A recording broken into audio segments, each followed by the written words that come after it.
घरगुती LPG gas सिलेंडरचा होणारा अवैध वापर थांबवा अशी मागणी ग्राहक दक्षता कल्याण फाउंडेशनचे प्रशासकीय अधिकारी प्रशांत जामगडे यांनी पत्रकार परिषदेत केली। सोलापूर जिल्ह्यात घरगुती गॅस सिलेंडरचा मोठ्या प्रमाणात अवैध वापर होत आहे। घरगुती गॅस सिलेंडरचा उपयोग अवैध प्रकारे ऑटो रिक्षा तसंच व्यावसायिक आस्थापनांमध्ये मोठ्या प्रमाणात होत आहे।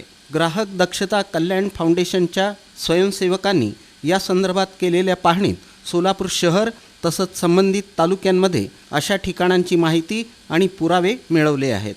संस्थेद्वारे अशा ठिकाणांवर कारवाई करण्याची मागणी करण्यात आली। स्थानिक प्रशासकांची या संदर्भात उदासीनता दिसून येत आहे। घरगुती गॅसच्या अवैध वापरामुळे जिल्ह्यात एखादा मोठा स्फोट होण्याचा धोका आहे। संबंधित विभाग त्यावर योग्य ती कार्यवाही करण्यासाठी टाळाटाळ करत असतात असा आरोप त्यांनी केला।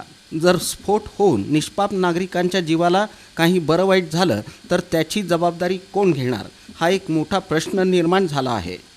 घरगुती सिलेंडरवर 5% GST आकारण्यात येते।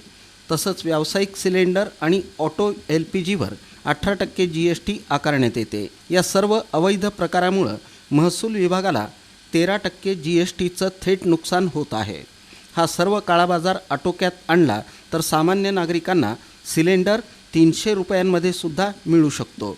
घरगुती गॅस सिलेंडरचा काळाबाजार नक्की कुठून होतो असा सवालही ग्राहक दक्षता कल्याण फाउंडेशनचे प्रशासकीय अधिकारी प्रशांत जामगडे यांनी पत्रकार परिषदेत केला। जर एलपीजी सिलेंडरमुळे किंवा एलपीजीमुळे जर ब्लास्ट होत आहे तर तो खूप मोठा ब्लास्ट होतो। एक 100 ते 150 मीटरच्या रेडियसपर्यंत तो कव्हर करतो।